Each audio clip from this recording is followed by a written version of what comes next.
you have to look at and think, have we done everything we possibly can on our own to be effective in hiring salespeople or retaining them or helping our salespeople get to the next level?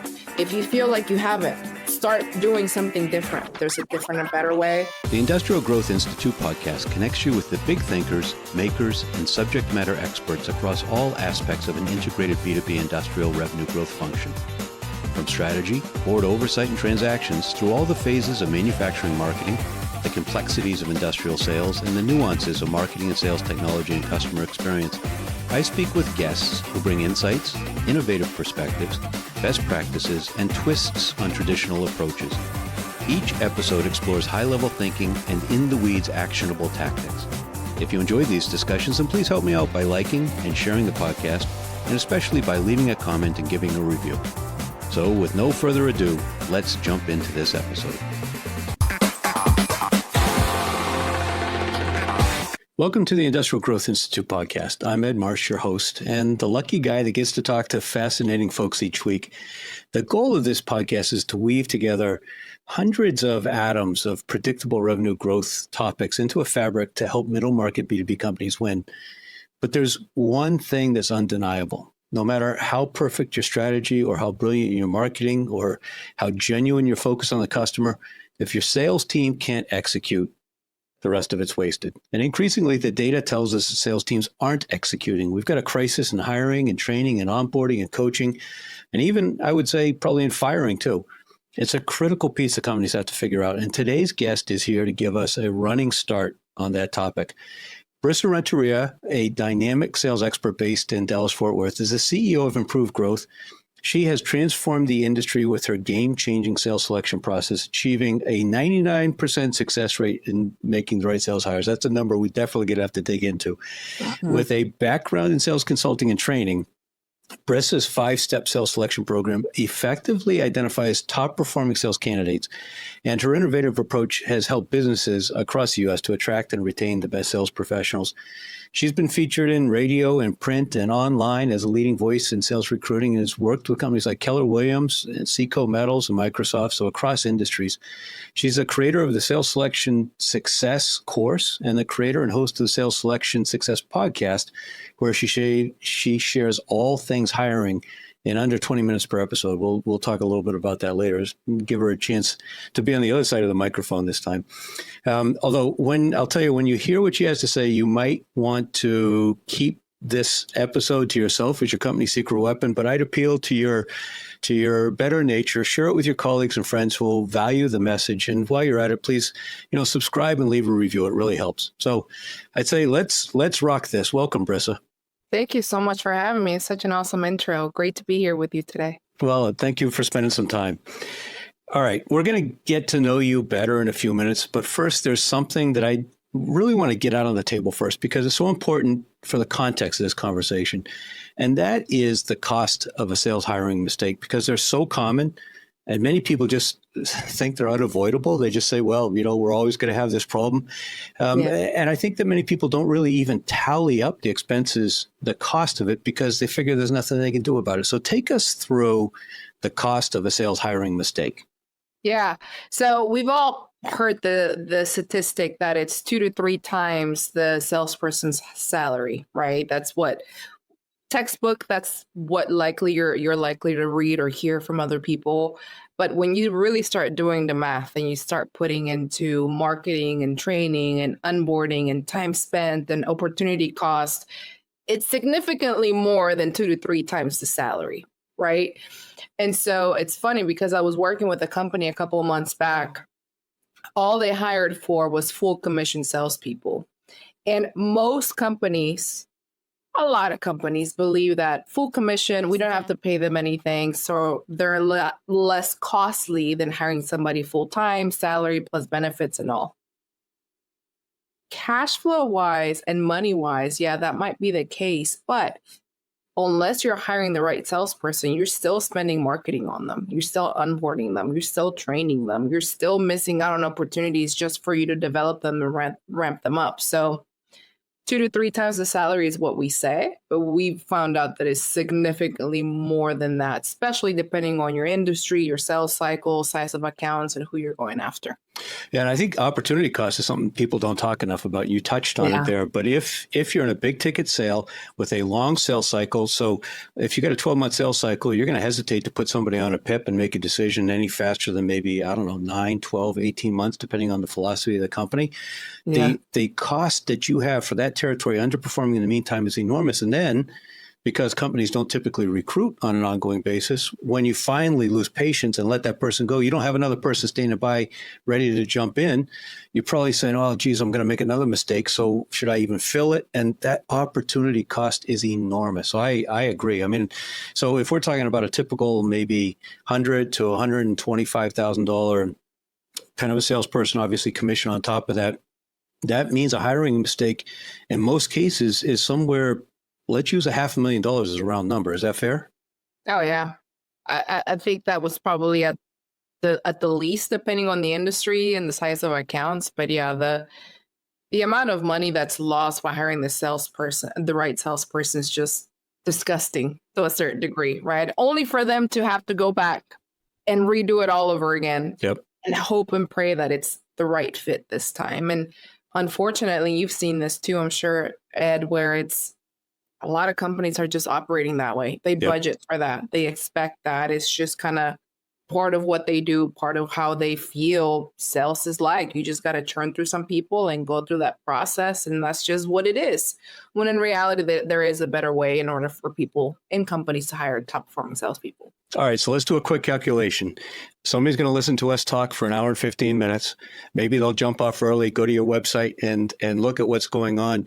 But if we can save them one single bad hire in an hour and 15 minutes, $500,000, that's worth, what is it, $400,000 an hour or something like that. That's a pretty good return on your time. So everyone stick in here and listen carefully. Yeah. The main reason I wanted to jump in there is because, I mean, you've seen sales inside and out throughout your career. Yeah. And so you understand this from different sides. Take us through that. You know, starting Dallas native, going into sales training, help us understand your background. Yeah. So it's funny because a lot of people look at me and they say, oh my gosh, how long have you been alive? And who are you to talk to me about my sales department? And a lot of times they would be right. But I've actually been in the industry for a decade at this point. I started out in the sales training industry. I worked for the largest sales training organization in the world. I was a sales trainer. I was a consultant. I was speaking. I was doing all the things right out of college. And nobody, especially CEOs, president, business owners, do they take you seriously at the ripe age of you just graduated from college, right? So you build yourself to a certain strength to where you say, you know what, screw this. I'm still going to figure it out and I'm going to do the things, right? So I feel like it only makes you stronger. I also worked for a car dealership for a short period of time. And the stuff that you learn and the rejection and the process that you have to go through when you're selling cars, I absolutely enjoyed my time working there, but I felt like, okay, I've learned what I wanted to do. I want to go work more in a professional setting, which that's where the sales training came in. What I can tell you from a sales perspective, how is it that I'm able to bridge the two? Well, as a sales trainer, I found myself frustrated because you're teaching people skills. You're giving them a process. You're giving them the methodology. You're giving them the tools that they need in order for them to be successful. And you're spending the time, and companies are spending resources and effort and everything into it. And what I found frustrating is that a lot of times that training just flat out didn't work because we were training the wrong salespeople. And so fast forward some years later, I went out and I started my own business. And I said, you know what? The one piece that I truly believe that companies were missing in their organization was having the right salespeople. There's no doubt that there's a lot of meatheads out there. And if you just look at a bell curve, we know by definition that only 7% are second and third standard deviation talent. Most are average or below average. Oh, huge, huge, huge. Now, interestingly enough, right, what I've also learned is that, great, we have the right salesperson. We've taken people through the process. We've added data tools. We've done the things. But that company itself, although that they have a top performer, now they have to focus on retaining that top performer. Right. And the way that you retain a top performer is you have to have a process, you have to have systems, you have to have tools, you have to have continuous development, you have to have the right management in order for them to stay, because that top performer has options. Sure. And that top performer is going to leave if they feel like you don't have your stuff together as a company. All right. Right. So there's a lot there, and we're going to dig into all of that step by step. Let's, though, start. I mean, one of the things that's clear when I've talked to you in the past and just briefly here today is that you're not just showing up for work for the paycheck. Obviously, you own your own company, so there's more to it than that. But you're very clear that your mission is to help businesses thrive. And you talk on your website about thriving businesses, strengthening the communities. You share that you're a first-generation college graduate. Obviously, you've got a passion for success. Talk a little bit about that to give us, again, some more context for the conversation. Yeah. So my mom was a single mom. I was born in Mexico City. Came here when I was 12, single mom once again. And I saw that woman work, right? She had to go and make boxes, and she would come home with her hands all cut up because all she was doing was putting together cardboard boxes.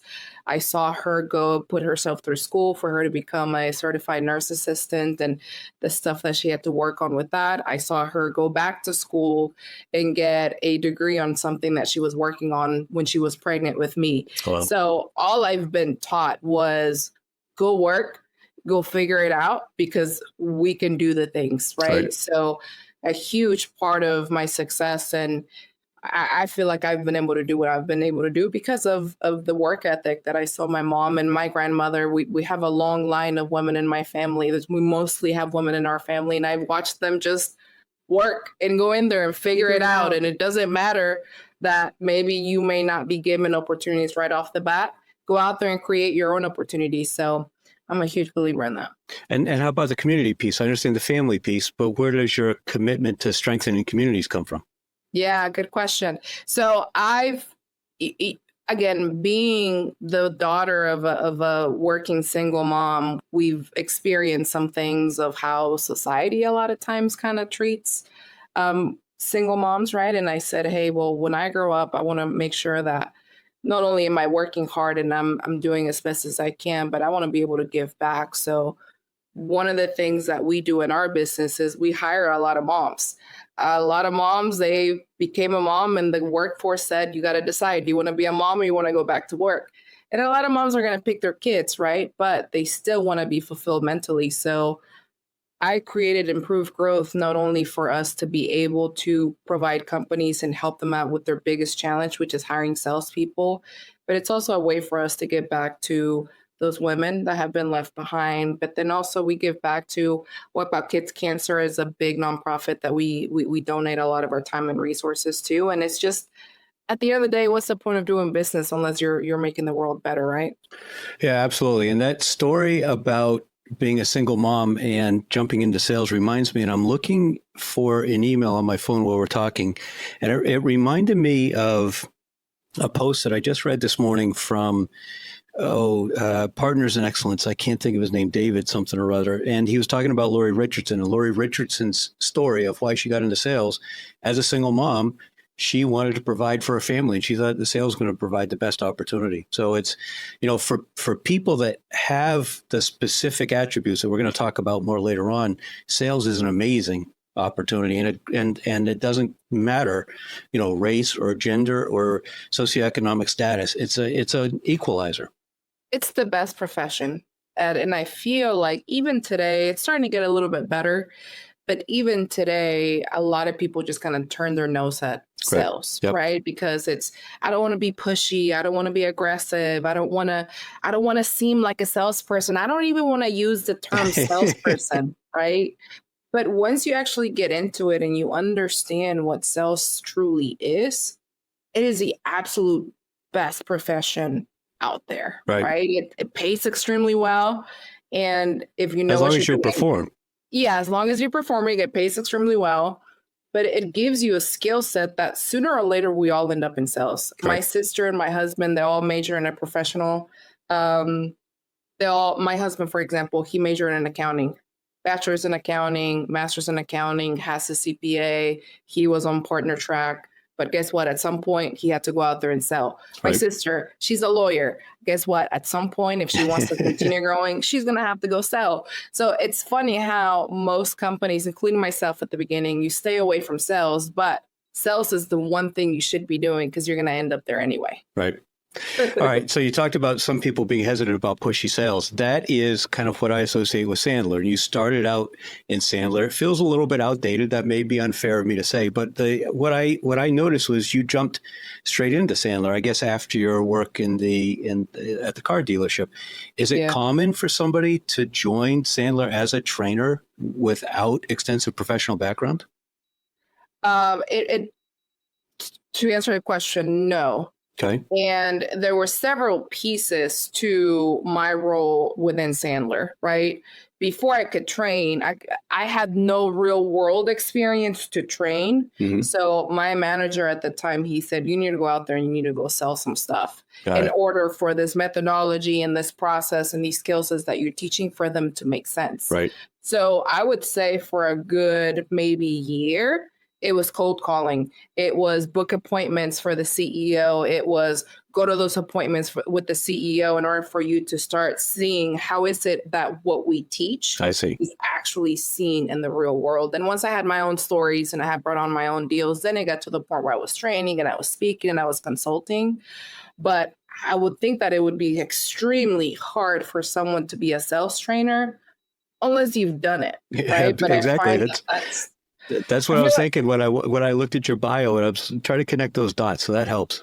Yeah, no, I was selling and I had sold in cars too. So it was interesting for me to see the contrast between car selling and how aggressive and pushy it was, and actually going and seeing the Sandler methodology and how different that was. Right. It's just funny how life ends up, right? You make a plan and then life says, no, let's go this way instead. And I feel like life's plan a lot of times is so much better than what I had originally thought. So I'm glad it worked out that way. Good. All right. So which of the submarine doors do you think is most important? The pain, right? Pain is huge. And I love pain, right? Because we hear about you can't do anything unless they have pain. Mm-hmm. But one of my favorite concepts of Sandler is, oh my gosh, I drank the Kool-Aid. All right. I drank the Sandler Kool-Aid. So I love a lot of Sandler stuff. Okay. So yes, no pain, no gain, but I love pattern interrupt, right? I mean, you have to say something that's different than what they typically hear. That's huge. Love that. Right. But if I had to choose one, I would say behavior is the most important in sales success. And that's a huge thing that I learned from Sandler, right? Most places are talking about how attitude is the most important. But Sandler is saying, you know what? No, it's behavior. Because once you go out there and you do the behavior, yes, it might suck and your attitude about it might suck, but over time it's going to get better. It's the same as working out. At 5 a.m. when the alarm goes off, my attitude sucks. Right. But I can go past my attitude, do the behavior, and over time, my attitude's going to get better and my technique's going to get better. So that's one of those concepts that I always go back to when I find myself stuck, is just focus on what you can control, which is your behavior. Yeah, you got to do the reps. I've interviewed a couple collegiate athletes and a special operations military veteran about this question of the discipline and the grit and the determination to just do the reps and work when you don't feel like doing it and doing it when it's miserable. And it's so fundamentally important to sales. It's huge. It makes such a difference, right? Because you can have, I can't remember if you were the one who said this in training, Ed, where it's like you can have someone who's extremely motivated or they have the right attitude, but they may not be the right fit. So now you have somebody who's like extremely motivated, but not the right fit. And I think some other words may have been used. But the point being is, attitude and motivation are great, but at some point you got to pick up the phone. Right. At some point you got to go network. At some point you got to go out there and ask the right questions and knock on doors and make stuff happen. And the only way you get there is you got to go out there and do it. So you mean the phone still works today? Oh my gosh, huge. The people, it amazes me, Ed, how people are using the same excuse that they were using 10 years ago. Yep. Right? It's just incredible to me. I mean, I hear stuff like, it's hard to get in front of people. Well, it was hard 10 years ago. It's hard to get people on the phone. It was hard 10 years ago. Right. It's hard to get in front of CEOs. Well, it was hard 10 years ago, right? It's like these same things. And a huge part of it is that leadership a lot of times buys into that. Yeah, there's so little accountability, and leadership makes their own excuses. Everybody just sits around in a circle and makes excuses to each other. It's crazy. Yeah. If anything, I will say, I have found, and I'm not sure what you're seeing in yours too, Ed, but I have found that it's a lot easier to get in front of someone via phone now because nobody else is doing it. Right. Back 10 years ago, I would say there was probably a lot more effort into that. But now everyone has bought into the fact that nobody picks up the phone and nobody's calling. So for those people listening in, nobody's calling. So if you call, guess what? That's a pattern interrupt, right? Yeah, it's the same with a simple handwritten note. Use direct mail too. Huge. Put a note in front of people. Yeah. All right. But a lot of people aren't doing that. And so as a result, I think statistics say that somewhere around 40% of reps are just chronically missing quota. And as I said at the beginning, there's this widespread problem, but people are so slow to react, like we talked about during the calculation of what it costs. And I don't understand it, because if you had an accounts receivable person who only sent 60% of invoices, or a shipping manager who only sent 60% of orders, they'd be fired. Why is it different with sales? Yeah. Well, my thought is that sales leadership has a lot to do with that. And I say that because they've accepted mediocrity, right? They've accepted that's just the way that it is. They've accepted that this is what most salespeople are doing, so we should be okay with it. They've accepted this is what it's like in our industry, so they're okay with it, right? It's up until a company decides that, well, I don't want 60% of my sales force doing X amount of quota, right? I want 100% of them doing it.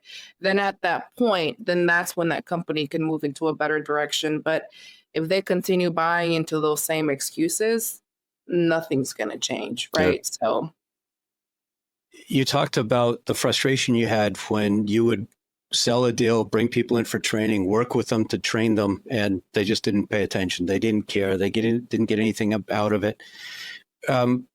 What do you think is the issue there? Did they get the value of the training? Do they not care? Is it that their employers don't hold them accountable? What do you think is behind that? Yeah. So I would say it was all of the above, right? A lot of times we would have, say, a group of 10 salespeople talk to the CEO, and CEO would say, hey, go in there and train them. Okay, great. Part of our requirement is the sales leader needs to be there in order for them to know what is it that we're training people on so they can hold them accountable. Sales leader will not show up, right? Because they're just flat out too busy. Wow. So at that point, training becomes an event, right? It's something that they did versus something that they're going to be held accountable to and trained to and managed to and coached to. That's just such a strong statement too. It indicates the value that management is putting on it. Yeah, exactly. Right. I mean, if to your point, more salespeople would take sales training seriously if they saw the sales manager there, right? If they saw the sales manager engaged, taking notes, talking about how is it that they're going to be using that back in the office. So that was a big part of it. The other part of it was the person themselves, right? And that is, I'm teaching you the skill. A lot of times, the majority of the skill sets they wanted us to train on was teach them how to close, right? Well, teaching you how to close requires you to be able to sell consultatively, qualify an opportunity really well. And closing is not an event. It's just a natural next step of the process, right? So, but in the car sales business, closing is kind of like replacing windows or something. There's more of a defined close than in a long B2B sales cycle. Car sales business was all about the close. Right. Right. I don't really care to qualify you. I don't care to sell consultative to you. I just got to close you no matter how, well, whatever it takes to do that. Right. But in the world consultative selling, right, it's just a natural progression to what happens next. And so we would go in, teach the process, methodology, closing skills, what questions to ask. And these people, Ed, they knew exactly what to do. I mean, they would come to class continuously every single week. They could recite to you frontwards and backwards all the stuff that we were teaching them, yet they still wouldn't do it. And I've learned that a huge part of why they're not doing it is their sales DNA won't allow them to do it, right? I talk about sales DNA. It's the gut of the person. Do they have the guts to do it? Right. You talked about your grandmother's and your mother's courage. Oh, geez, those women had guts, Right. right? I wish I had as much guts or as many guts. I don't know what you say. We know what you mean. You know what I mean. I wish I was just as strong as they were, right? Because those women, they didn't care. They were going to go out there and we were going to do, and they're going to figure it out. Right. A lot of salespeople just don't have that, right? So they know how to do it, yet they won't. Right. And a big part of that is their internal gut system, for lack of a better word. They just wouldn't allow them to do that, right? Mm-hmm. Maybe they had a need for approval, or if you're a rejection. And if you have that internally, you may know what to do, but that's the one thing that's holding you back from it. Yeah, we won't go too deep into this right now, but I'm thinking also about sales management, because role playing is so critical. If somebody, you watch professional baseball players at batting practice, they don't just sit and watch a video screen. They don't just have somebody tell them what to do. They swing the bat. They move their hands, move their arms, move their feet, figure out how to do it. And that's what role playing is. If sales managers don't role play, then there's no way that somebody, even with courage, is going to get comfortable building that muscle and doing it. Yeah. Yeah. And Ed, I find that, and I know we've talked a lot about sales leadership and how impactful they are, but if we look at that the other way, sales leadership has also been left to figure it out on their own, right? We often talk about salespeople, throw them out there, see who swims, see who sinks, and then whoever sinks, let's go back and replace them. Right. But management has been treated the same way, right? A lot of sales managers that were the top performer, they've been then promoted to a sales manager, and they've said, hey, go do what you did, but teach other people to do it. But they haven't been given the tools or the skill sets or the expectations or what is it that I should be doing on a daily basis. Right. And all they've dealt with from a salesperson perspective is being held accountable. And so what are they going to do? All they're going to do is hold their salespeople accountable, right? They haven't been taught, because they themselves a lot of times haven't seen what coaching really is, what accountability truly is. Exactly. Right? So, and they may not even know what it is about their technique or method that made them successful. So they may not even be able to articulate it. Oh, yeah. Yeah. That's a huge one, right? I've seen a lot of sales managers have really good intentions, but then it's a broken chain too, where the person above them too doesn't know what that sales manager should be doing. And so all they look at is numbers instead of maybe you should be doing more role plays with your team in order for training to be more effective. Yep. But they themselves haven't been trained, right? So it's like, it's a broken chain that just keeps going and going. All right. So backing up, you may have already answered this question since you came originally from Mexico, but you got your degree in international business. And I was wondering what kind of piqued your interest or got you focused on the international aspect? Yeah. Well, I had, being the first person to have graduated from college, I had this huge goal where I was going to travel the world and everybody was going to give me all these job offers and everybody was going to want to hire me, because that's what you're told, right? When you go to college, you're going to have all these offers thrown at you.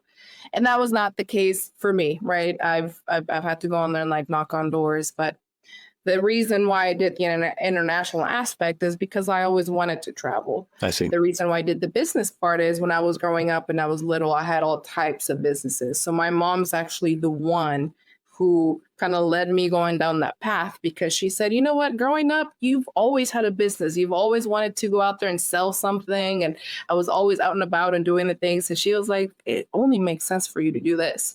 And the other thing to add is I was not great at school. I've loved working. School was not one of those things that I enjoyed going through.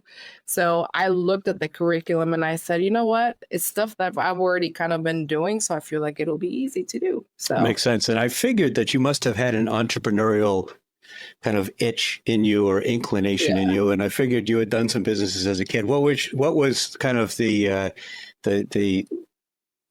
what's the right way to say it? So not just delivering papers, but which of your businesses as a kid would people say, wow, I would have never thought that was something you were doing? Yeah. So a couple things. And this is Mexico, and we lived in Mexico City, which is not a nice part for a little kid to be selling, right? So of course, they never lasted long because there were security reasons that we had to be aware of. But I went from selling aguas frescas, which is selling it would be the equivalent to lemonade here in the US. So I would sell a lot of that. I would refurbish my toys and turn around and sell them. Wow. Those would be the top two that I had. At some point, I had a crazy idea of starting a daycare, but I was like 10, so I don't know that anybody took me seriously in that one.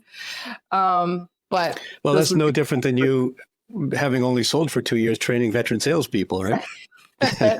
Not at all, right? I mean, a 10-year-old taking care of a 2-year-old, that only makes sense, right? Right. All right. So after Sandler, what came next after Sandler? So after Sandler, I had a health journey that I went through for a couple of years, and so that kind of disrupted a lot of things, or if anything, it disrupted life, right? Because you just kind of got to take things into a different direction. So after that, I went to go sell employee benefits at a company. Loved it. I thought it was great. I was able to use that Sandler process, the methodology, the skill sets that I attained, and I was able to go out there and sell a bunch of stuff in a harder sales cycle. So when I did that, and then after that, my daughter. Let me guess, you were probably a top performer there. I was a top performer, yes. Not the. I'm not surprised. But I was up there. Right. Good. For someone who had been there a short amount of time, especially in that type of industry. And then from there, I went to, I started my business. COVID hit. I had my first child in June of 2020. And I said, you know what? No better time to start a business than when the economy's down the drain and nobody's buying, right? I mean, why not? And you just had a baby. So that's been my journey. Cool. So you've been in business now for 4 years, thereabout, something like that. I know most people I talk to that are entrepreneurs that have started a business, there are times in that journey when we've all wondered, man, did we make a mistake? What's been your darkest day as an entrepreneur in this current iteration? Oh my gosh. For me, it's scaling up, honestly, right? When I worked at Sandler, it was essentially like you were running your own business, right? You would go out there, close your own deals, service your own deals, train your own deals, right? So that was what I learned. And so fast forward to me starting my business, that's what I've been doing. Go out there, kill it, and service it. And it's great. Love it, right? But then you get to a certain point in your business and life in which you say, well, I'm not going to be able to get any bigger unless I'm able to multiply myself. Right. And I need to focus on one thing and hire somebody else who can focus on the other piece. And so I'm in that stage right now where I'm thinking, well, how do I scale? How do I make it to that next step? And I've learned that not only do I need to have processes and systems and use artificial intelligence to my advantage, not run away from it, but not only that, I need to make sure that I get the right people in place too. So it's interesting going through the same headaches that my clients go through, but now it's a different stage, different angle to it. Right. And the biggest thing that along the way you thought at the time was a mistake that you had made that turned out in retrospect to be brilliant? Yeah, great question. I will say I hired an admin. I want to say I was a year in when I hired an admin, and I had just closed 2 big old accounts. And I said, hey, well, I don't know. Yes, we're going to have cash flow coming in, but does it make sense for me to bring in an admin? I bit the bullet and I hired her. And at first you're kind of in that, oh, I don't know if I made the right decision. But she just took, 1, she's a badass. 2, she just took so much stuff off my plate, Ed. I mean, she was doing stuff outside of what a typical admin would do. So it was one of those where it was like, not sure if it's the right fit, but let's go through it. And it ended up being just amazing. And virtual, or is she in an office with you? So she's in office, but not really in office. So she's in my area, and we're still friends today, but it was virtual. It was hybrid. Let's just call it that. Got it. She was a working mom. She was a mom that had been at home with her kiddos. Nobody would hire her. She was looking to make a career change. But again, it's just most companies are kind of hesitant to hire a mom, right? So came in, brought her in, kicked ass. And then now she works somewhere like that she really enjoys, pays her so much better, and she has a ton of opportunities. So cool. All right. What's easier, raising a daughter or trying to train salespeople? Oh my gosh. Well, and let's assume a 3-year-old daughter, not a 13-year-old, because that's probably the hardest job of the world. Well, I have 2 daughters, so I'm trying to see my 10-month-old. So I have a soon to be 4, and I have a 10-month-old, and that 10-month-old is, I'm pretty sure she's trying to kill me. So I would say probably training salespeople, honestly. Well, that's a Yeah. brutally honest answer, and that says so much, because Yeah. everyone knows how hard it is. I mean, it's an incredibly rewarding experience to raise kids, but it's hard. And the fact that with your insight and background that you recognize training salespeople is harder is a powerful statement. Yeah, and I've never had more appreciation for my mother until I became a mother. Yeah, sure. And I was not an easy child. I was the insane one out of my sister and I. So more power to her. But if I had to choose, yeah, training salespeople. And the reason for that is a lot of times a lot of salespeople are just not coachable. Right. Right? They believe, hey, I've been doing this for years. I've forgotten more about sales than you're ever going to know. Oh my gosh. Yes. There's nothing else I need to do better. Yep. This is just the way that it is. And so our industry is different. We've all heard all those things before. Yeah. It's just what it is, right? And yeah. So 2 daughters, 2 dogs. What breed dogs? I have 1 now. Okay. 1 dog, and then she's a mutt. We rescued her. She was on the line to be put down, and we got her the day of, and wow, she's awesome. My daughters love her. She's super sweet, and I'm so glad that we got her. That's neat. Yeah. So you mentioned earlier about kids' cancer. You commit 5% of your revenue to a nonprofit focused on wiping out cancer in kids. You shared some of where your passion for helping people comes from, but how did you specifically select that as a focus point? Yeah. So I mentioned earlier that I had a health situation that I faced, and I actually went through the cancer journey a few years back. Wow. I had thyroid cancer, and that sucked. It sucked because I was fairly younger back then, and you don't expect it. You're still young. I'm still youngish, right? I mean, I'm keeping the white hair for a reason. But you don't expect cancer at the age of, say, 26. Right, with a young kid. Yeah, you're young, right? It's one of those things that you think, oh, it'll happen when I'm older. And to get it at 26 is such a shock that you're like, oh my gosh, really? Right. Went through radiation, had the thyroid taken out and all. And when I was in radiation, when I took the radioactive pill, that I had to be quarantined in the room for a full week. Nobody could come in. I could not go out anywhere. You're vomiting. It's horrible.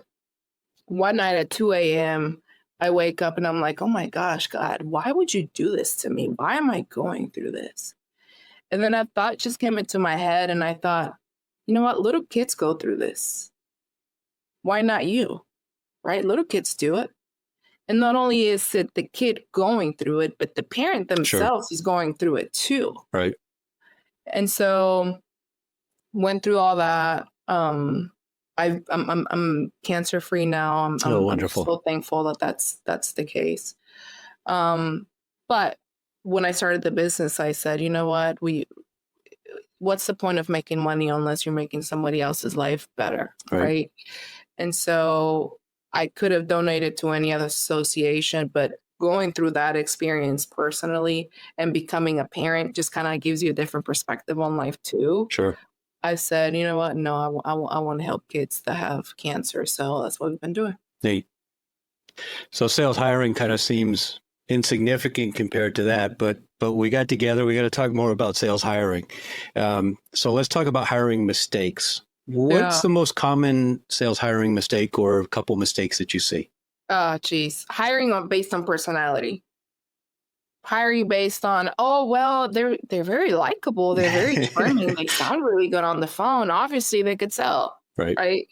That's a huge one. That's the one that we see the most in the hiring process. The second one that we see a lot is hiring people that either come from the industry or have been in sales for a long time. We see that a ton.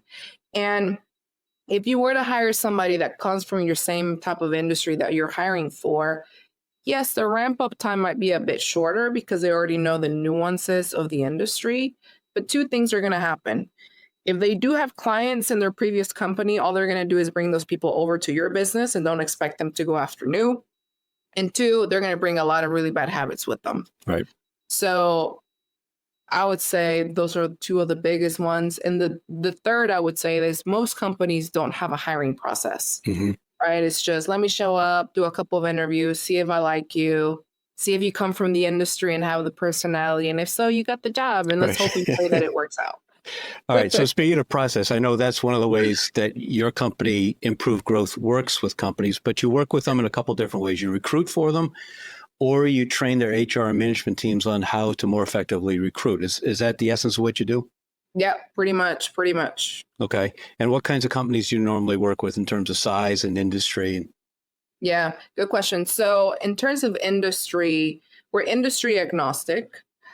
However, the industries that we've worked a lot in are professional services. Technology is huge, especially with us being in Texas and so close to Austin. And then manufacturing, I would say, would be our third biggest that we work into. In terms of size, so I prefer to work with the smaller companies. I don't like to go after the huge elephants because I personally feel like it's significantly harder for you to create change. So smaller from that perspective means what? Yeah, so 25 to 50 million. Okay. Right. So they have a sales leader. They have anywhere between 5 to 8 salespeople, and they've gone through the pain, right? They've gone through we cannot continue to do this. We've been flat for X amount of years. We tried doing all this stuff. We can't continue doing it. We have to do something different. So that's a general frustration that you hear from them. But what are the more specific, maybe 2 or 3 things that you hear when they call you up and they start to bare their soul? What is it that at a very specific level that's really frustrating them? One, they can't seem to hire the right salespeople.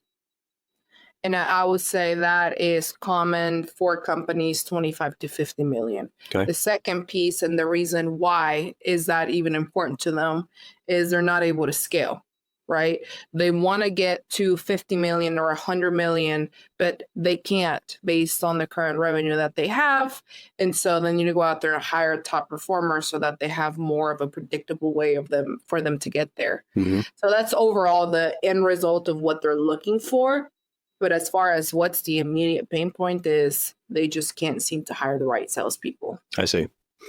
All right. Yeah. We talked about Sandler and which submarine door you thought was most important. Let's talk about your training. You have 8 modules that that run through your training, from defining the role and attracting the right candidates through onboarding. Is there one stage that you think is most important? Yes. So it's interviewing is huge, right? I find that a lot of companies don't know how to interview. And the reason why they don't know how to interview is they are having a lot of times recruiters do the interview. Right. Whether it's just the first phone interview. Well, here's the thing. Some recruiters have no sales experience, nor sales leadership experience. So they don't know what to look for. And there's misaligned incentives between recruiters and companies in most cases. Yeah. So to that point, if my incentive is different, and if I've never been a sales leader, nor have I been in sales, right, then what should I even be looking for, because I've never done it? Right. And so they're going to default to what most companies do, which is personality and experience and whether or not they come from the industry, right? So knowing how to effectively interview for you to truly understand whether or not they are the right person is huge. The other piece is most companies rely on their gut to make a decision, right? It's just a matter of, does it feel good? Do I have a vibe about them? Well, your vibe about them is going to be wrong a lot of times, right? So a lot of companies are not using data. I'm a huge proponent of objective management group, sales assessment candidate. It's changed the way that we go out and we hire salespeople, because it is not only is it predictive, but it gives you a ton of data on the person themselves. Yeah, and through our mutual friend, Andy Miller, also who we know through OMG, he's got some great research and some really startling research. Like resumes and interviews, traditional in-person, non-structured interviews are each only 18% predictive of sales success. Personality and behavioral tests, like some of those common tests that you've probably heard of, are, I think, 22 or 20 and 23% respectively predictive of sales success. Even IQ is, I think, only 45% predictive of sales success. Sales success is not based on the last job, because the last job may be completely different. It's based on actual, measurable, empirically important data. And the OMG assessment does a great job of teasing that out. Oh yeah, for sure, for sure.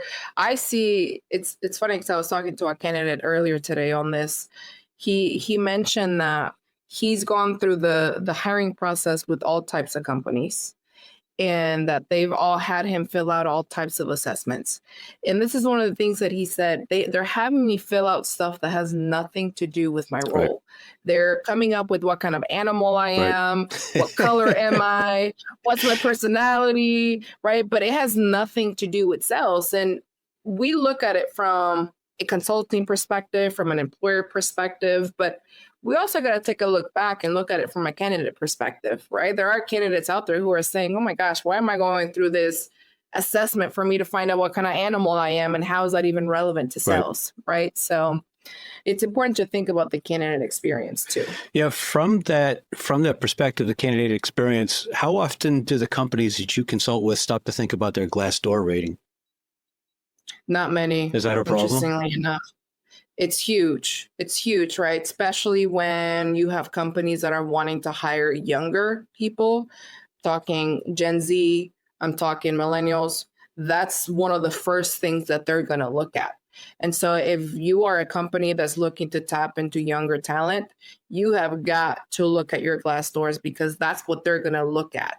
And if they see that you have anything less than, say, 4 stars, there's no way they're going to go through the process, or they might, right? Because maybe they need to start putting something on the resume, but don't expect them to stick around. Right. Yeah. Onboarding, I think, in my world, in the industrial manufacturing world, gets short shrift. I mean, onboarding is treated as get them a laptop, cell phone, business cards, if they still use business cards, get them signed up for company health insurance, and then let's do 2 weeks or maybe a week of product training, and that's it. And often they don't even have a defined sales process. They don't have a defined sales methodology. Onboarding is so critical. How do you encourage companies to really approach onboarding in a more substantive way? Yeah, that's a great question. So the way that, how is it that I get them to do it? Well, for one, when we go out and we recruit salespeople for clients, or we teach them how to train these people, how to hire these people, we tell them, you're going to go out there and you're going to hire top performers. And that top performer has a completely different set of expectations that they have of you as the employer. And the big one is a top performer wants you to quickly ramp them up. Orientation, which is what most companies do, of giving you a laptop and giving you a phone and signing you up. That's what most companies are doing, but it's orientation, right? Is I'm just going to get you set up. That's a good word for it. Yeah. Onboarding is I am going to shorten the ramp up time and give you all the information that you need for you to quickly start going out there and performing, because the top performer wants to go out there and perform and start building a pipeline. The right ones do, right? And so it's an expectation that we set for our clients, is we have to have that onboarding. Otherwise, you're going to have a top performer that's going to leave because they don't feel like they're being set up for success. So onboarding, a huge process tool that you need to make sure that you have in order for you to set them up for success and keep them. Otherwise, they'll jump ship and go somewhere else. Yeah, talk more about that. You mentioned that at the beginning, the importance of what you need to do to retain top talent when you have them. Yeah. So one, you have to have a strong onboarding process. You have to have it, right? You have to have, your onboarding needs to be set up in a way in which you and your salesperson needs to know where each of you should be at the end of 30 days. Mm-hmm. From a sales leadership perspective, you need to know where is it that you need to be with that new salesperson at the end of 30 days, as well as that salesperson needs to know where is it that they need to be at the end of 30 days. And so it needs to be 30 days, 60 days, 90 days. So definitely start putting that in place. The other piece that needs to be set in place is one-on-one coaching sessions with the manager, right? at least once a week, every single week, there needs to be a conversation about how did your week go? What did you do? What did you learn? A coaching session should be happening at the end of every call, whether or not they're making cold calls. It needs to be happening at the end of every call. But as a sales leader, you need to be having that one-on-one time with that person, right? For you to understand what are they really good at, what are their strengths, and what's a coaching opportunity for you. And then the last piece that needs to be set in place is that there really does need to be a training program, right? Yes, chances are some companies are hiring somebody that's significantly a bit more tenured, but those people too need to continue to sharpen the saw, to use a Sandler term, right? They need to continue growing, improving, having a sounding board to work with. So I would say those would be the top three. And sales leadership themselves needs to get good at that stuff too. And so we're talking about three different kinds of, I'll call it training, but there's the onboarding, which is getting somebody up to speed. Then there's training, which is an activity that happens periodically with a group of people. And then there's coaching, which happens, you graciously say maybe once a week. I think it has to be every day, but that's one-to-one. Yeah. One-to-one every day, to your point, ideal, right? Definitely. And I would also argue that if there's no role playing, it's not actually coaching. Oh, yeah. Yeah, for sure. I would say, and a company needs to take a look at their setup, right? Going back to what we were talking about, a lot of sales managers are not doing what they're supposed to be doing because they haven't been taught that that's what they're supposed to be doing. Right. But I would look at the size of the team, right? I have worked with companies that they have one manager has a team of 15.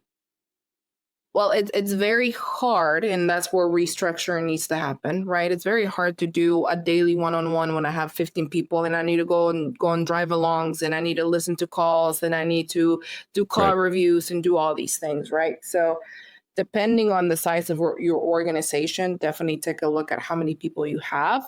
If you have a team of, say, 5 salespeople or less, to Ed's point, every single day, you should be role playing. You should be doing ride-alongs and doing all those things. The military has a term they call span of control.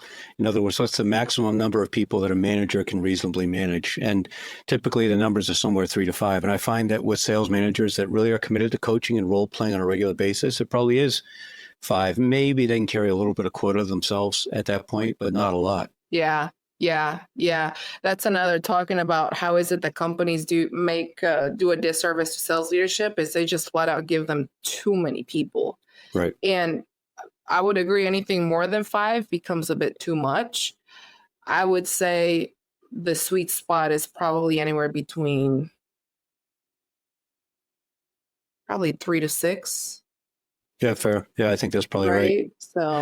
So let's talk about the assessment, and let's talk about onboarding, and let's talk about training, and let's talk about coaching, because that assessment provides data that can inform not only the interview, but then the onboarding, and then the training, and then the coaching, because it helps you understand strengths and weaknesses in areas where, even great salespeople have areas where they can improve. And so you can focus on those and help them in those areas. Is that fair? Oh, yeah, huge. So when I started in the training industry, as I shared, I sold, all I did was sell for the first year. Mm-hmm. And part of my hiring process was going through the OMG assessment. And I learned what my sales DNA was, what my skill sets were, desire, commitment, all the things that you would want to know in a salesperson. And one of my weaknesses at the time was I had a terrible buy cycle. And buy cycle says the way that you buy is the way that you sell. So the way that I was buying at the time, because I was a broke kid straight out of college, right, is I was comparison shopping. I was looking for the best deal. I was thinking it over, right? Hey, I'm not sure if it's the right time. Let me go back and just kind of go home and think it over, see if it's the right fit. And so my manager at the time sat me down and he said, your buy cycle is terrible. We need to fix that. Right. And that's where the coaching would come in. Right. And he said, decide you want to buy something, decide how much money you want to pay for it. And once you see it, buy it right then and there. Don't go back and think it over. Don't go back and look for a coupon or for the cheaper price. Just buy it right then and there. And at first you're uncomfortable, right? Because you're like, oh my gosh, I've never done this. But having gone through the exercise and the change, now I show up at the store. I decide I want to buy something, how much I want to pay for it, and I buy it right then and there, right? The one who drives me crazy is not my husband because he's the comparison shopper now. But my point in sharing that is that at the time when my buy cycle was terrible, I was letting prospects ride me along. Right. I was letting the prospect think it over. I was letting the prospect look for the cheaper price. It's until I fixed my own sales cycle that I started holding people accountable to having a shorter sales process, taking them through the process and not letting them go back and think it over if it was the right fit. So my point in sharing that is I wouldn't have been able to do that, nor my manager would have been able to do that unless I would have gone through the assessment, right? That's a great story. How long did it take you to build that muscle? I would say it takes a while, right? Because you gotta go make some money to buy stuff with. Right. Especially when you're straight out of college and you're just broke all the time, or at least for me, I was. I would say it took me a good 3 to 6 months to get there. Because I hadn't made enough of the calls. I had some revenue coming in to where you were able to buy those larger purchases. Mm-hmm. But 3 to 6 months, which I believe it's not that long for it to be such an impactful thing in the sales process, right? Yeah, another one that's related to that is concern or fear or hesitance to talk about money. And I tell people, often a young kid is standing in the driveway, the neighbor pulls up in a new car and they say, "Oh, geez, Mr. Smith, that's a great car. How much did you pay for it?" And, they get backhanded and somebody says, "That's rude. You can't talk about money." And that just sticks with them. Yeah. And throughout their business career, as they're having a conversation, that voice echoes in the back of their head. Huge, right? Well, to that point, we've all been taught that it's rude to talk about money, right? I mean, I remember growing up, my mom would always say, you don't ask people how much money they spent on something. And then now we're in sales and we got to ask people how much money they want to spend on stuff, right? So it's and then tell them that's not enough. You're going to have to spend more. Yeah. So it's uncomfortable, which leads to a lot of salespeople just don't do it because it is uncomfortable, right? But the best thing you can do for salespeople listening to the podcast is the best thing you could do is go around and ask people how much money they spend on stuff. How much did you pay for your shoes? How much was your car, right? How much is your apartment every month? How much is your mortgage, right?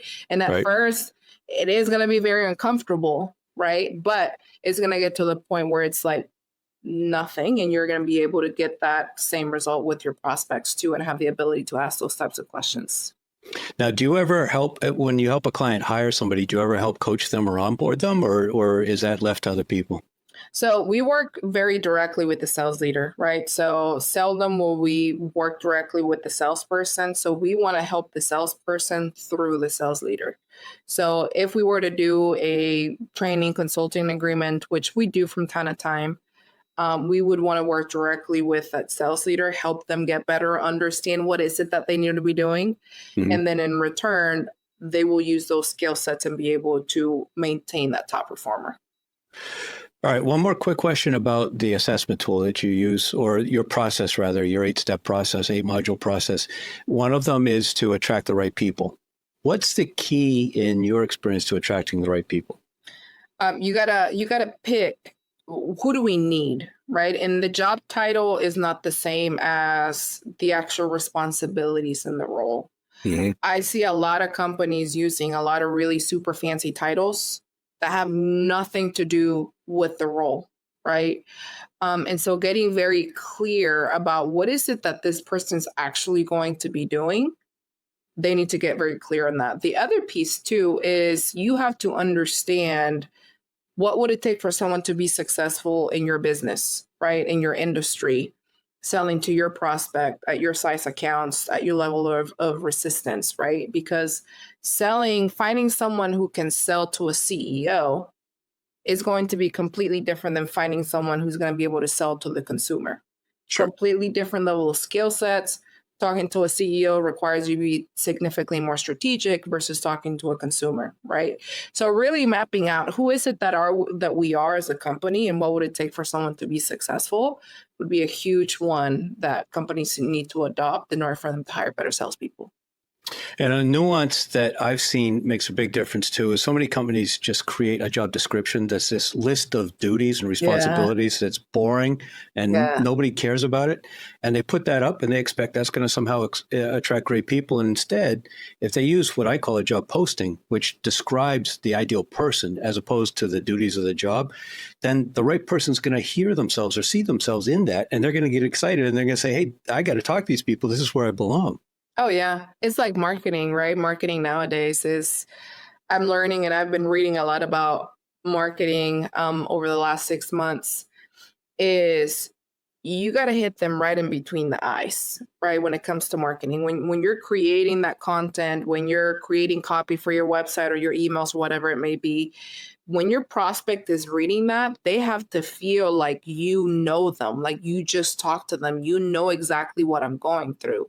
And it's no different in a job ad, right? Is that candidate that's looking through jobs, they have to feel like this is the job for me because A, B, C, or D reason, right? You just have to understand what is it that is. All right. So talking about hitting somebody between the eyes, your website says that one of the benefits of improved growth is that it's a woman-owned business. And Yeah. that means that you actually give a damn about how decisions affect others and pursue a win-win scenario for all parties. That's pretty bold. So I got two questions. One, as a guy who I think I care about win-win, should I be offended? And second, I mean, what does it mean?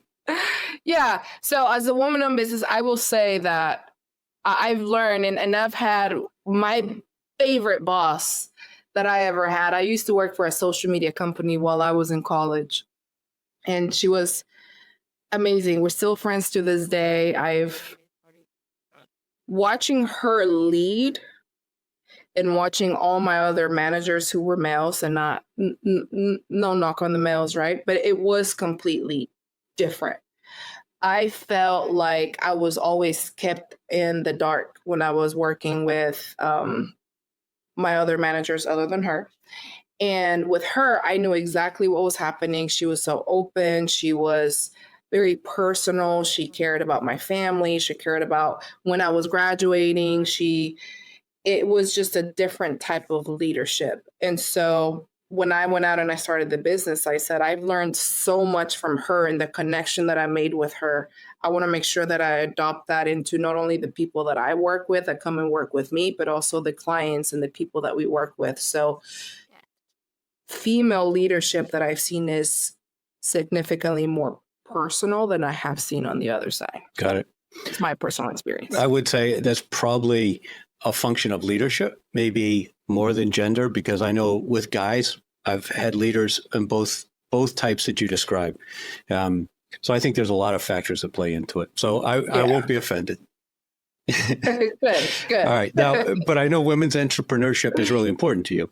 You talked about your grandmother. You talked about your mother. It's clear through your business. Experience tells me that people like you with that passion probably do other stuff that, maybe you mentor or things like that. Are there other ways that you support women entrepreneurs?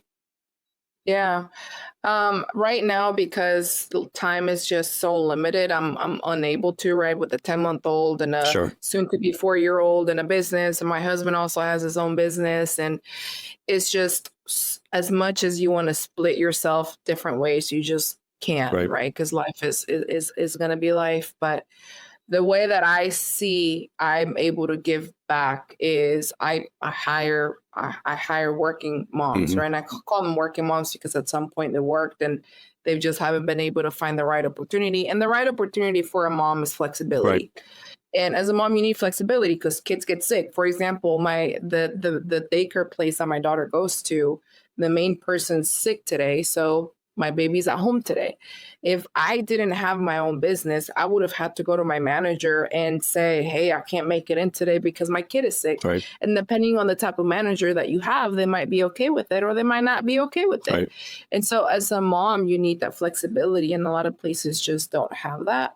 And so I do pride ourselves in being able to give these moms this flexibility for them to both be a mom, but also get themselves fulfilled professionally too. Nate, how about trends in sales hiring? Are there any specific trends that you're aware of that you're seeing lately that might be helpful for people to hear about?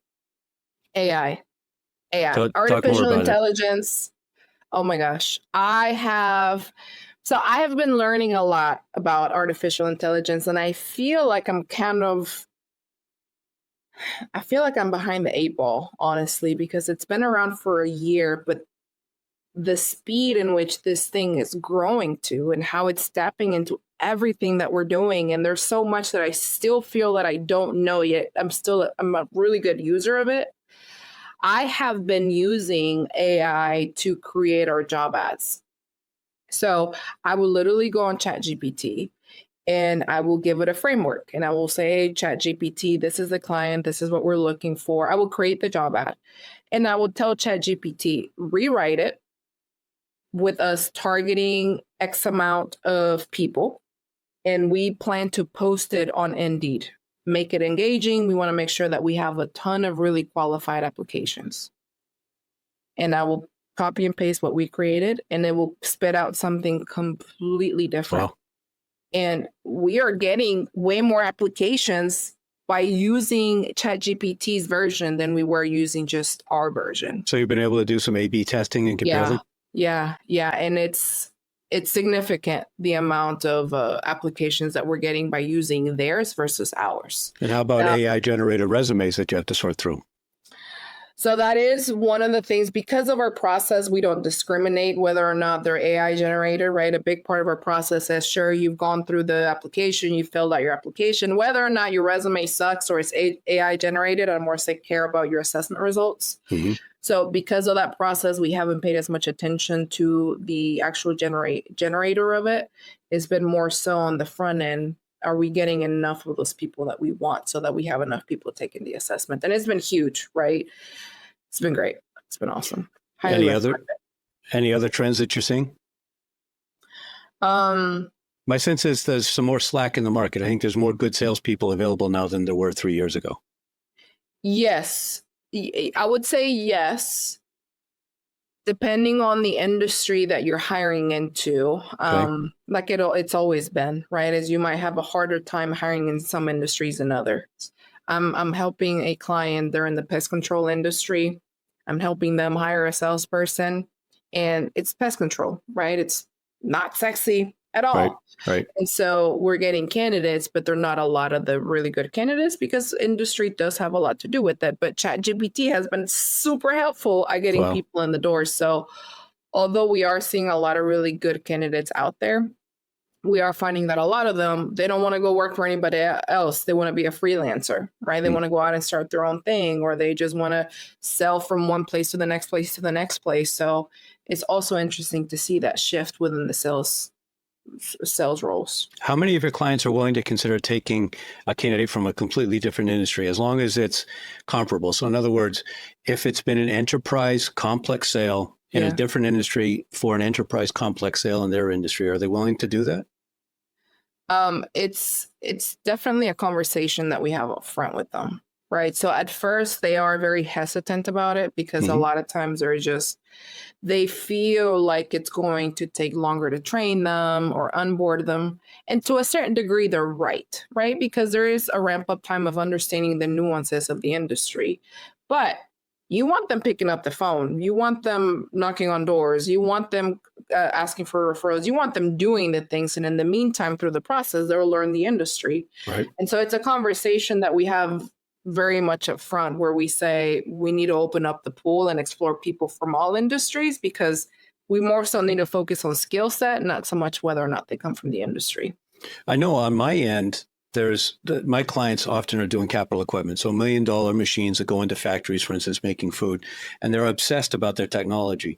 And I try to explain to them that, yes, your people need to be conversant in the technology. They need to be capable of talking to an engineer and not drooling on themselves, but they're not selling to the engineer. They're selling to the CEO or the capital committee or the plant manager or the divisional president or somebody, and they have to be able to connect the dots on the business outcomes that they're selling for. And so if they have a lot of experience talking about your product, that's almost irrelevant to their success in sales. Huge. And we see that a lot, especially in that type of industry, right, Ed, where they're so focused on product knowledge. But product knowledge means nothing unless you got an appointment that you're able to generate on your own. Great point. Right. And so That's one of the things that we tell clients is, okay, they might have the product knowledge and know the industry, but do they know how to pick up the phone?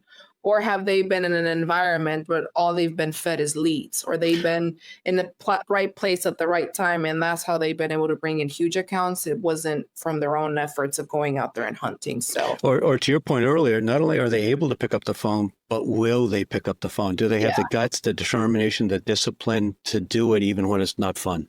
Yeah. I would say that's half the battle, right? Is if I find a salesperson that will do it, right? They'll do it, but they're just not effective at it. I will hire that person all day long, right? Because you're doing what most people are uncomfortable doing, which is picking up the phone. The effectiveness we can work on, right? It's more so, are you committed enough, and do you have the guts to pick it up? Because that's the hard part. The easy part is helping you get better. Right. All right. So you run a business. You take care of clients, you hire moms, you're a wife, you're a mom to 2 daughters, you're a mom to a dog, you're fighting children's cancer, you're building communities. Do you have time to sleep? Do you have any time for something to help Brisa be Brisa? Oh my gosh, though, I wish I did. I'm in this stage where, and I was talking to my husband about this earlier last week, that I feel like we're playing chess, right? And we have all our pieces together. And I feel like he started his business. I've started mine. I've had all the kids I'm ever going to have. So I have my pieces. It's just a matter of, what do you do with them? Right. Now, right? My 10-month-old wakes up at 4:30 every morning. I don't know why. That's where that "and she's trying to kill me" piece comes in. My 4-year-old, she's such an easy child, but she's a child. So I've always been adamant about, I want to give both of them the same opportunity, the same attention, even if it means to my own detriment. And a lot of people would probably disagree with me on this, but I do believe that consistency and working with them and getting them a routine is huge. Well, all of that is so very tiring. And when 8 o'clock comes around, I am pooped on the couch, and I am like, I want to do nothing with nothing else. But then you got to keep going, right? You got to send the email. You got to put the dishes to wash. So I feel like I'm in a boiling pot right now, where there's no time, but they're going to get older, and I'm sure there is going to get time. Right. I've started working out again, which has been really good for my mental health. Oh, good. So that helps. But in terms of, I would love to tell you that I have all these really cool hobbies and I'm this really super cool person that does all these cool stuff. I'm not. I'm really boring, but a lot of that it sounds like you're a super cool person doing a lot of cool stuff, but maybe just, important stuff, not hobby stuff. Yeah, I wish I had a hobby. I used to do ceramics and I was really good at it. But yeah, for right now, I'm boring. Let's just say that. Well, you're certainly spending some other time learning. You mentioned how you've been reading a lot about marketing. What topics are you spending time digging into to learn more about, to kind of make you more effective in your business? Yeah, marketing has been a huge one, Ed. And that is because all I've known is how to be a salesperson, right? Pick up the phone, generate an appointment, knock on doors, generate an appointment, have a conversation, convert it. And we've been successful over the last 4 years because I've been a salesperson. And at the beginning of a business, I believe that you need that. You need the cash flow. You need the confidence to keep going. You need to bring in the clients for them to give you reviews and give you the confidence to go after more, right? Otherwise, to me, marketing is great, but it's more so the long term versus the short term of sales, right? So I've been educating myself on the marketing piece, and more so than me hunting and going to them, I'm wanting to build the engine of people coming to me instead. And so I'm learning that I need to be a thought leader. I need to be posting more consistently on LinkedIn, giving people information, and finally being more consistent with my YouTube. But more so, I'm learning that you want to get very clear about who are you going after. At the beginning, Ed, I was swinging at everything, right? Anything and everything. And it's part of what you need to do to keep going. But over time, you do, especially from a marketing perspective, you got to get very clear about, who do I really want and really determine what do they look like, what do they do, what size companies, what industries, what are their pain points, what are they hoping to do, where do they live, what do they do, what do they drive. It's been one of those things that I never really thought about, but it's made such a huge difference in our business. Neat.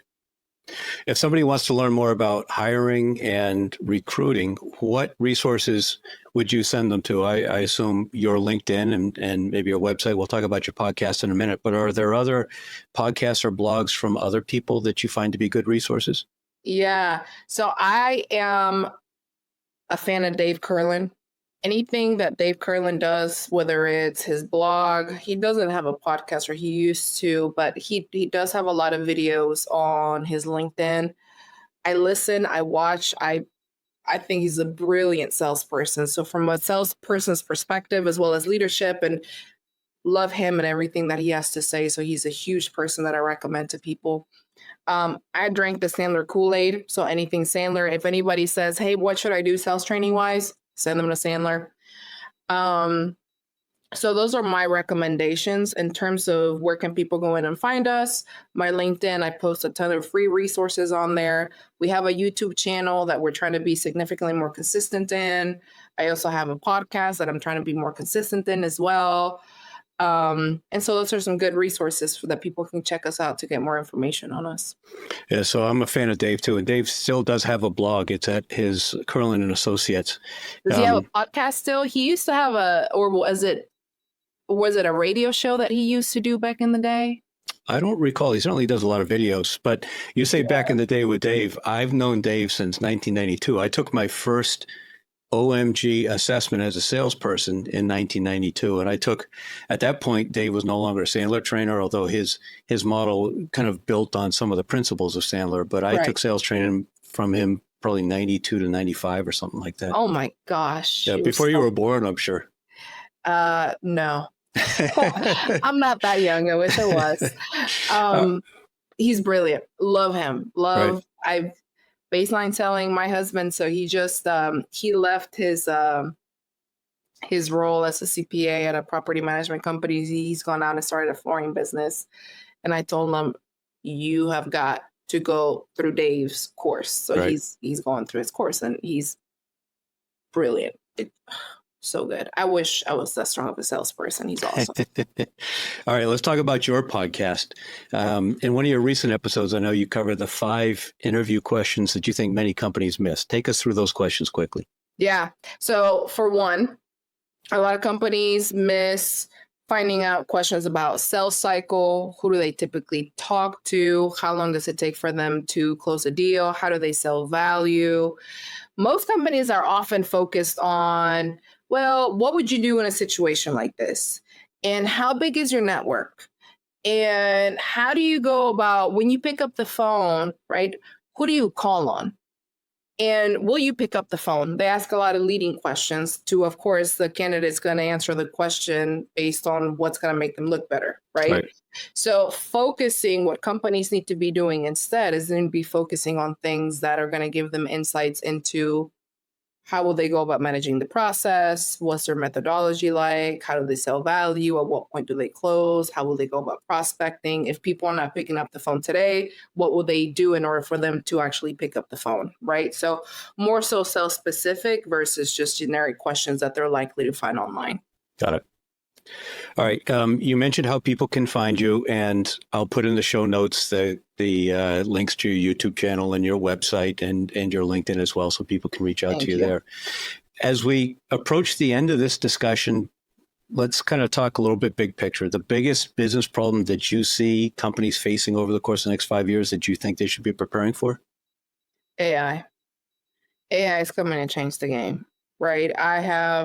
I'm on Upwork a lot because I find a lot of good prospecting deals on there. And I have seen people looking for an AI salesperson.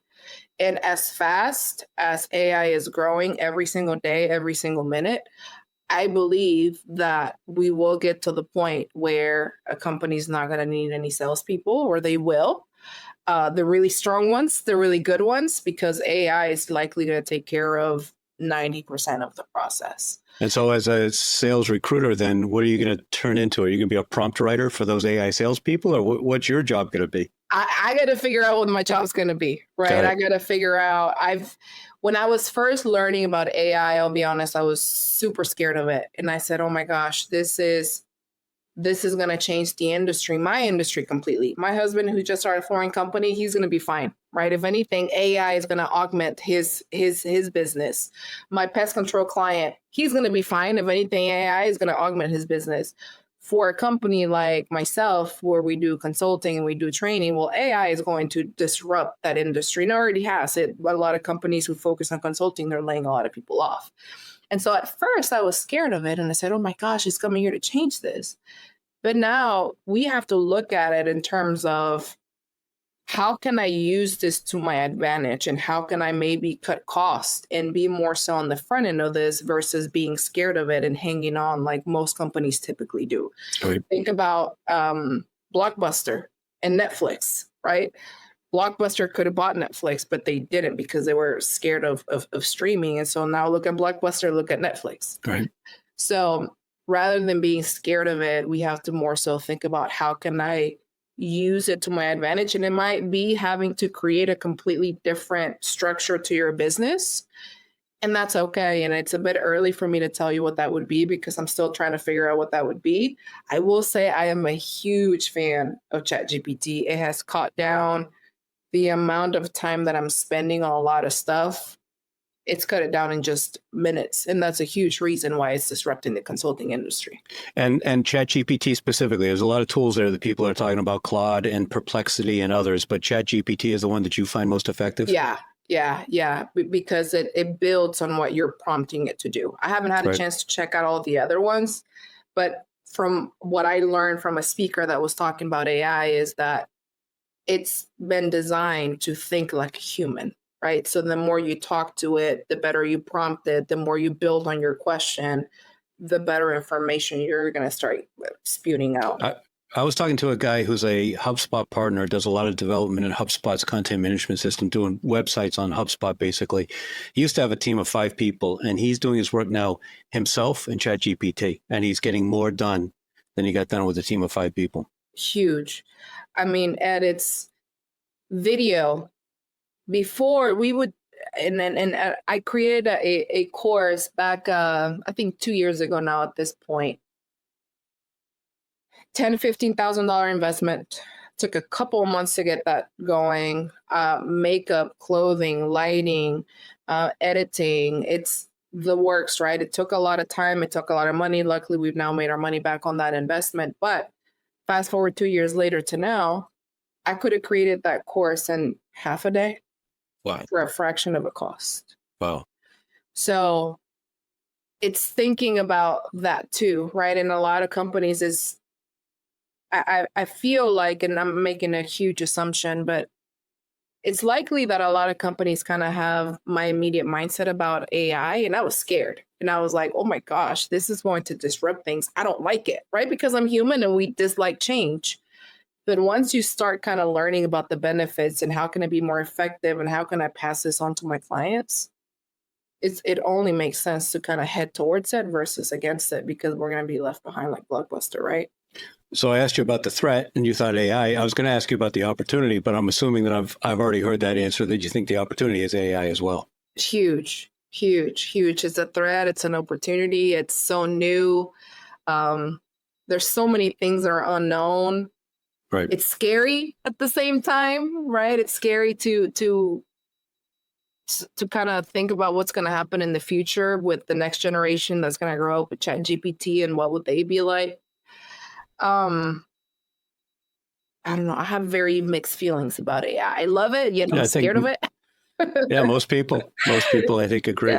Yeah. All right. So fabulous conversation. Wrap it up for us. Give us kind of 30 seconds at a high level, your view on how companies improve their sales hiring to completely change their business. Yeah. So the first thing you got to look at is you have to make a serious assessment of yourself and your business. And you have to look at and think, have we done everything we possibly can on our own to be effective in hiring salespeople or retaining them or helping our salespeople get to the next level? If you felt like you have and you've given it your all and you've tried multiple things and you still haven't gotten there, there's a lot of people like myself and Ed that can help you get to that next level. If you feel like you haven't, start doing something different, right? And I would love to sit here and tell you I would love to be that person, but I also believe that things are going to happen at the right time. AI is here to change things too, so that might be a really great resource. But for those companies that are just so tired of bumping their heads against the wall and they know that there's a different and better way, we're more than happy to help them out. Cool. Sounds good. What a wonderful conversation. Thank you for your time, Brisa. Thanks for your insights. Thank you for having me. Thanks for your candor. I really enjoyed the conversation. You too. Great questions you asked. Thank you so much for having me. Thank you. All right, everyone listening, don't keep this a secret. I know you may want, like I said at the beginning, this to be your secret weapon, but you got to share it with colleagues and friends. Give us a like, give us a comment or a review or whatever, and send this link out to some people that you think would appreciate it. Thanks very much for joining us.